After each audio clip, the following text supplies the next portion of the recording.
வணக்கம். இது ஐபிசி தமிழின் பிரதான செய்திகள். முதலில் தலைப்புச் செய்திகள். ஜனாதிபதி தேர்தலில் தமிழ் பொது வேட்பாளருக்கு ஸ்ரீநேசனும் ஆதரவு. வடக்கு கிழக்கில் பெரும் ஆதரவை பெறக்கூடியவரையே நிறுத்த வேண்டும் எனவும் கருத்து. ஸ்ரீலங்கா சுதந்திர கட்சியின் புதிய நியமன சர்ச்சை. தேர்தல்கள் ஆணைக்குழுவில் ஆட்சேபனையை தாக்கல் செய்த பதில் பொதுச் செயலாளர்.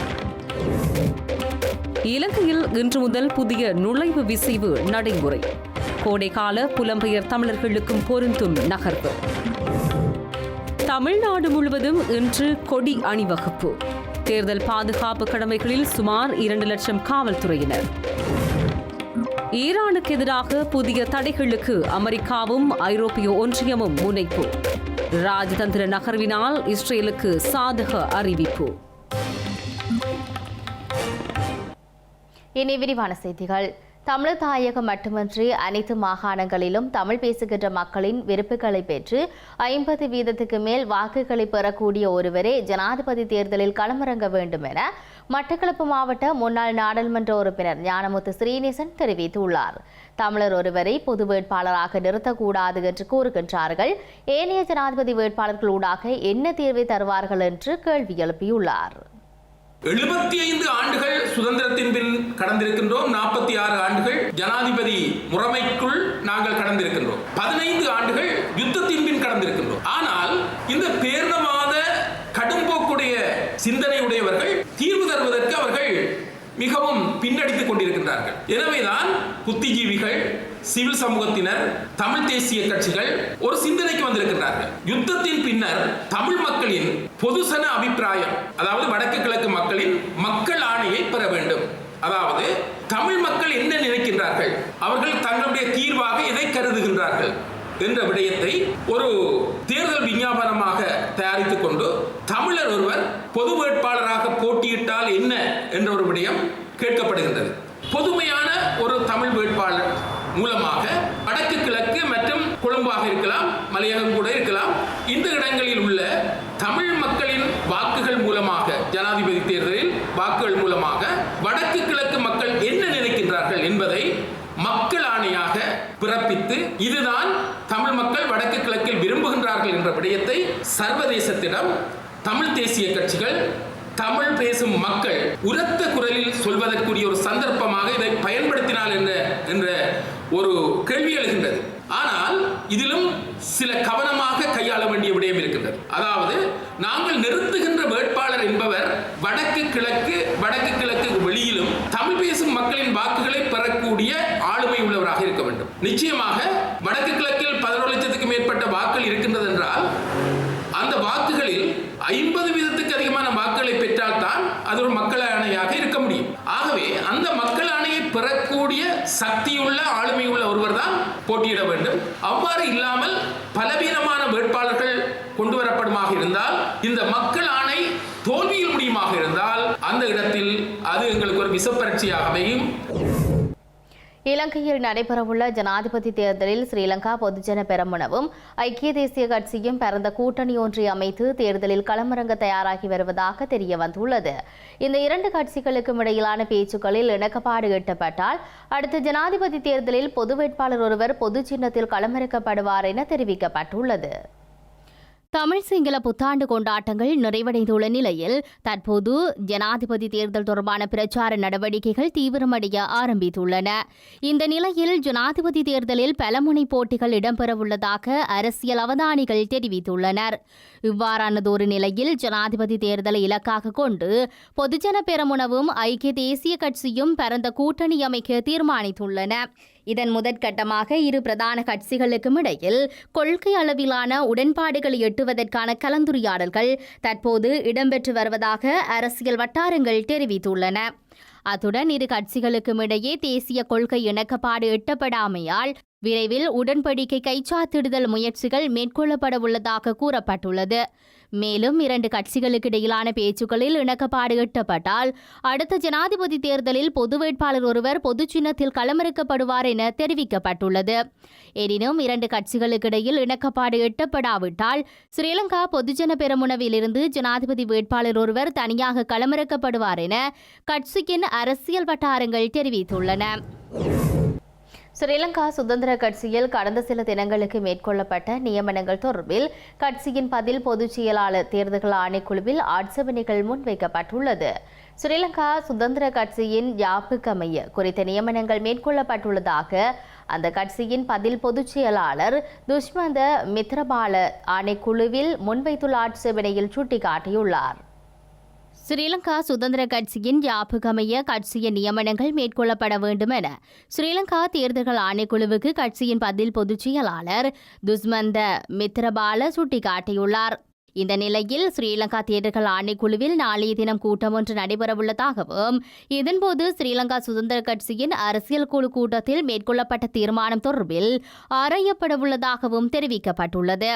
அத்துடன் ஸ்ரீலங்கா சுதந்திர கட்சியில் அண்மையில் மேற்கொள்ளப்பட்ட நியமனங்கள் மற்றும் அதற்கு எதிராக முன்வைக்கப்பட்டுள்ள ஆட்சேபனை தொடர்பிலும் இதன்போது ஆராயப்படவுள்ளது. ஸ்ரீலங்கா சுதந்திர கட்சியை சேர்ந்த சிலர் சட்டத்தரணி ஊடாக குறித்த நியமனங்கள் தொடர்பில் ஆட்சேபனைகளை முன்வைத்துள்ளதாக ஸ்ரீலங்கா தேர்தல்கள் ஆணைக்குழுவின் தலைவர் RML ரத்நாயக்க தெரிவித்துள்ளமை குறிப்பிடத்தக்கது.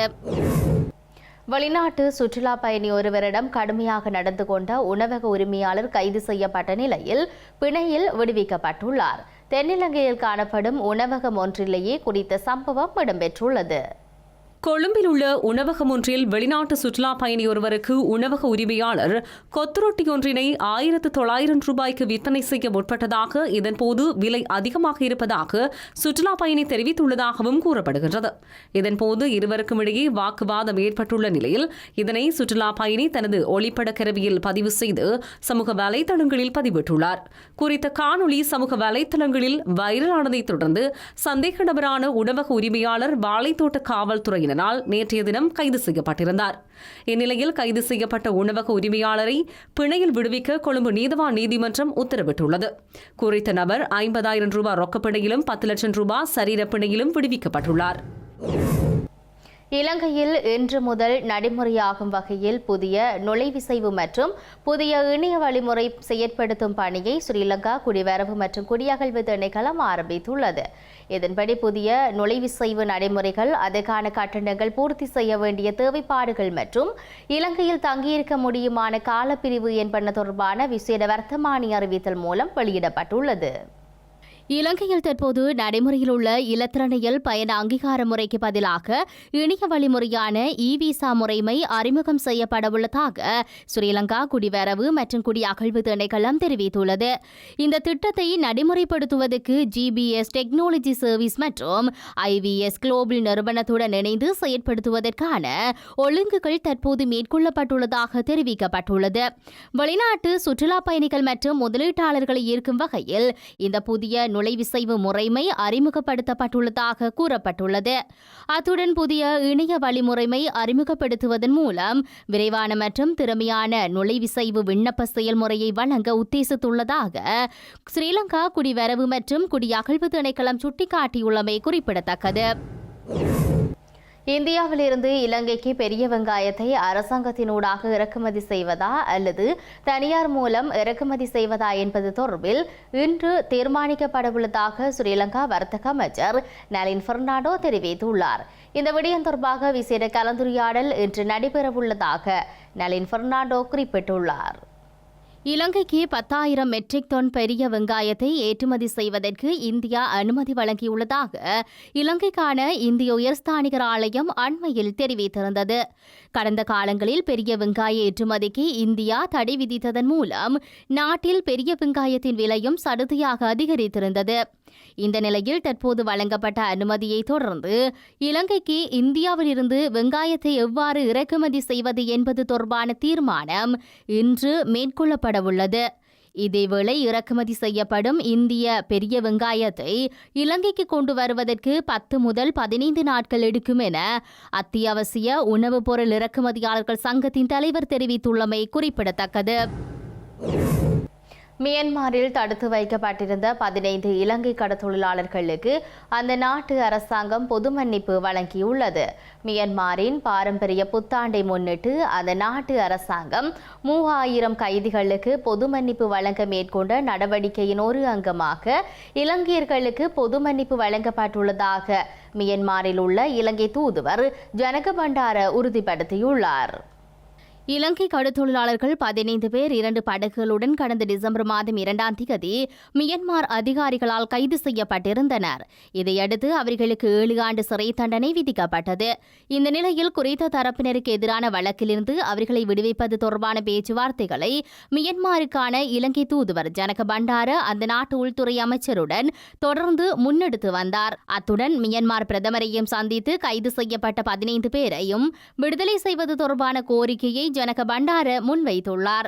இதைத் தொடர்ந்து மியன்மாரில் கைது செய்யப்பட்டுள்ள இலங்கையர்களுக்கு பொது மன்னிப்பு வழங்க அந்த நாட்டு அரசாங்கம் தீர்மானித்துள்ளது. மேலும் பொது மன்னிப்பு வழங்கப்பட்ட இலங்கையர்களை விரைவில் நாடு கடத்த மியன்மாரில் உள்ள ஸ்ரீலங்கா தூதரகம் நடவடிக்கை எடுக்கும் எனவும் ஜனக பண்டார தெரிவித்துள்ளார். ஐக்கிய தேசிய கட்சியின் முன்னாள் நாடாளுமன்ற உறுப்பினரும் தன்னார்வ தொண்டு பணிகளால் பலராலும் அறியப்பட்டவருமான பாலித தேவர பெருமவின் இறுதி கிரிஜைகள் எதிர்வரும் வெள்ளிக்கிழமை இடம்பெறவுள்ளதாக அறிவிக்கப்பட்டுள்ளது. பாலித தேவர பெருமவின் மறைவிற்கு பல்வேறு தரப்பினரும் இரங்கல்களை தெரிவித்து வருகின்றனர். அத்துடன் பாலித தேவர பெரும உயிருடன் இருக்கும் போதே அவரது புதைக்குழியை வடிவமைத்துள்ளமை தற்போது பேசுபொருளாக மாறியுள்ளமையும் குறிப்பிடத்தக்கது. ஐக்கிய தேசிய கட்சியின் முன்னாள் நாடாளுமன்ற உறுப்பினரும் முன்னாள் பிரதி அமைச்சருமான பாலித தேவர பெரும நேற்றைய தினம் மின்சாரம் தாக்கியதில் உயிரிழந்தார். 1960ஆம் ஆண்டு பிறந்த பாலித குமார தேவர பெரும இலங்கை அரசியலில் பேசப்பட்ட ஒருவராக காணப்பட்டுள்ளார். 2002ஆம் ஆண்டு மத்துகம பிரதேச சபையின் தலைவராக இருந்த பாலித தேவர பெரும மேல்மாகாண சபை உறுப்பினராகவும் கடமையாற்றினார். 2010ஆம் ஆண்டு முதல் 2020ஆம் ஆண்டு வரை களுத்துறை மாவட்டத்தை பிரதிநிதித்துவப்படுத்தும் நாடாளுமன்ற உறுப்பினராகவும் உள்நாட்டு அலுவல்கள், வடமேல் அபிவிருத்தி மற்றும் கலாசார அலுவல்கள் பிரதி அமைச்சராகவும் வனவிலங்கு பிரதியமைச்சராகவும் பணியாற்றினார். பாலித தேவர பெரும அவர் உயிருடன் இருக்கும் போதே அவரது புதைக்குழியை வடிவமைத்துள்ளார் என்பதும் நாட்டில் பேசப்பட்ட மற்றும் ஒரு விடயமாகும். தனது 64 வயதில் பாலித தேவர பெரும அகால மரணமடைந்துள்ளமை களுத்துறை மாவட்ட மக்களை மாத்திரமல்லாமல் இலங்கையில் உள்ள பலரையும் சோகத்தில் ஆழ்த்தியுள்ளது.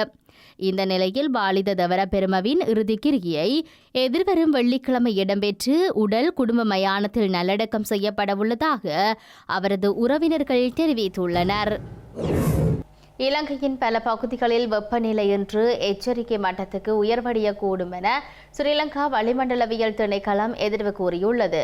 அதிகரித்த வெப்பநிலை தொடர்பில் பொதுமக்கள் அவதானத்துடன் செயற்பட வேண்டும் எனவும் அறிவுறுத்தப்பட்டுள்ளது.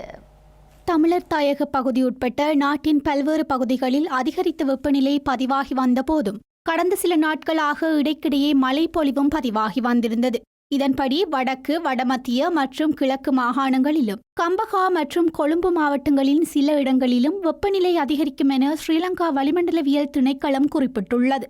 இதனால் சிறுவர்கள், குழந்தைகள், முதியவர்கள் மற்றும் நோய்வாய்ப்பட்டவர்கள் அதிக வெப்பம் குறித்து அவதானமாக இருக்குமாறும் அறிவுறுத்தப்பட்டுள்ளது. மேலும் அதிகரிக்கும் வெப்பநிலை காரணமாக ஏற்படக்கூடிய பாதிப்புகளை குறைப்பதற்காக போதிய அளவு நீரை பருகுமாறும் வைத்தியர்கள் அறிவுறுத்தியுள்ளமை குறிப்பிடத்தக்கது. இதேவேளை இலங்கையில் அதிகரித்த வெப்பநிலை மற்றும் சீரற்ற காலநிலையினால் தற்போது சிறுவர்கள் பாதிக்கப்படும் வீதம் அதிகரித்துள்ளதாக கொழும்பு சீமாட்டி ரிச்வே சிறுவர் வைத்தியசாலையின் சிறுவர் நல வைத்திய நிபுணர் தீபால் பெரேரா கூறியுள்ளார். இந்த நிலையில் குறித்த விடயம் தொடர்பில் பெற்றோர்கள் அவதானத்துடன் செயற்பட வேண்டும் எனவும் வைத்திய நிபுணர் தீபால் பெரேரா அறிவுறுத்தியுள்ளார். செய்திகளின் நிறைவாக மீண்டும் தலைப்புச் செய்திகள். ஜனாதிபதி தேர்தலில் தமிழ் பொது வேட்பாளருக்கு ஸ்ரீநேசனும் ஆதரவு. வடக்கு கிழக்கில் பெரும் ஆதரவை பெறக்கூடியவரையே நிறுத்த வேண்டும் எனவும் கருத்து. ஸ்ரீலங்கா சுதந்திர கட்சியின் புதிய நியமன சர்ச்சை. தேர்தல்கள் ஆணைக்குழுவில் ஆட்சேபனையை தாக்கல் செய்த பதில் பொதுச் செயலாளர். இலங்கையில் இன்று முதல் புதிய நுழைவு விசைவு நடைமுறை. கோடைக்கால புலம்பெயர் தமிழர்களுக்கும் பொருந்தும் நகர்வு. தமிழ்நாடு முழுவதும் இன்று கொடி அணிவகுப்பு. தேர்தல் பாதுகாப்பு கடமைகளில் சுமார் 2 லட்சம் காவல்துறையினர். ஈரானுக்கு எதிராக புதிய தடைகளுக்கு அமெரிக்காவும் ஐரோப்பிய ஒன்றியமும் முனைப்பு. ராஜதந்திர நகர்வினால் இஸ்ரேலுக்கு சாதக அறிவிப்பு. இத்துடன் ஐபிசி தமிழ் தொலைக்காட்சியின் பிரதான செய்திகள் நிறைவு பெற்றன. உடனுக்குடன் செய்திகளை அறிந்து கொள்ள ibctamil.com என்ற இணையதளத்தை பார்வையிடுங்கள். வணக்கம்.